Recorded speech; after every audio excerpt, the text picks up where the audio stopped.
పొలంలో కంచె పంట అంటే ఏమిటి ఈరోజు మనం తెలుసుకుందాం. చూడండి, కంచె పంట ఇలాగా పొలంకి ఎండింగ్ లో మనం ఒక 4 వరుసలు ఖచ్చితంగా ఇలా జొన్న లేదా సద్ద లేదా మొక్కజొన్న ఇట్లాంటి హైట్ ఎక్కువ పెరిగేటువంటి ఈ యొక్క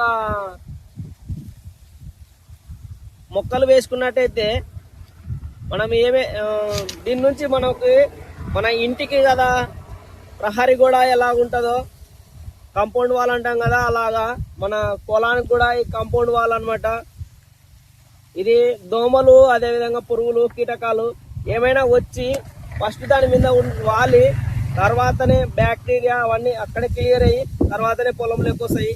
కాబట్టి దీని నుంచి మనం వైరస్ అలాంటి వాటిని దూరం చేసుకోవచ్చు. కాబట్టి మనం ఏం చేస్తామంటే ఎక్కడ తిరిగి రైతులకు ఖచ్చితంగా మన ఇంటికి కదా ప్రహరీ కూడా ఎలా ఉంటుందో అలాగా ఈ యొక్క పొలానికి కంచె పంట అనేది అత్యవసరం.